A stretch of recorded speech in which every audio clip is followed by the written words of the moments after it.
Sakal Gunaarnavasya Vande Guru Sri Charanarabindam.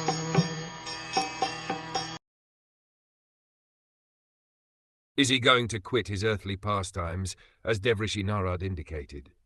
Has that time already arrived? As we have discussed many times, the Supreme Personality of Godhead Lord Sri Krishna has many plenary expansions, and each and every one of them, although equally powerful, executes different functions.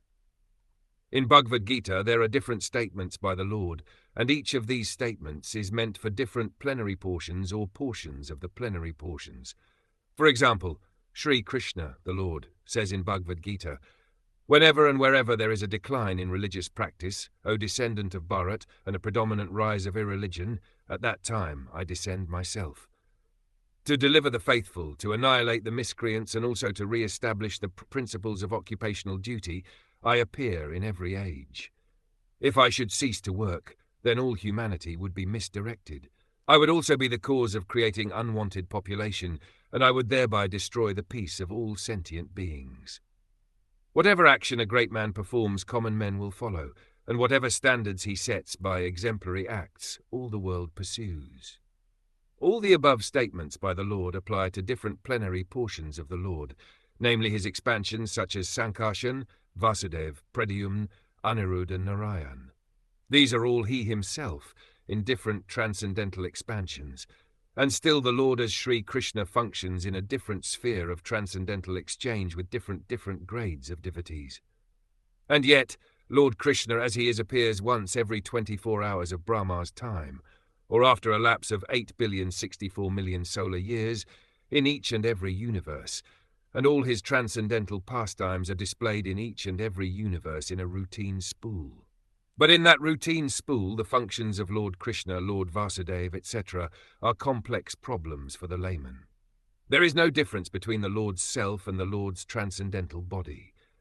The expansions execute differential activities.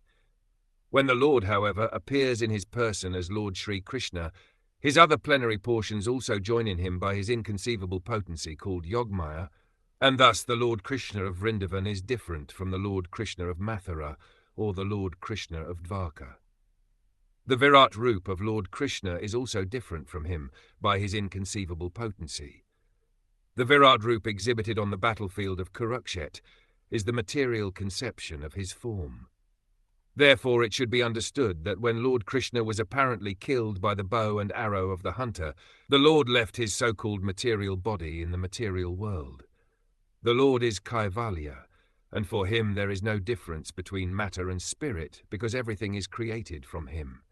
Therefore, his quitting one sort of body or accepting another body does not mean that he is like the ordinary living being. All such activities are simultaneously one and different by his inconceivable potency. When Maharaj Yudhishthira was lamenting the possibility of his disappearance, it was just in pursuance of a custom of lamenting the disappearance of a great friend. But factually, the Lord never quits his transcendental body, as is misconceived by less intelligent persons. Such less intelligent persons have been condemned by the Lord himself in Bhagavad Gita, and they are known as the Mudas. That the Lord left his body means that he left again his plenary portions in the respective dhams, transcendental abodes, as he left his Virat Roop in the material world.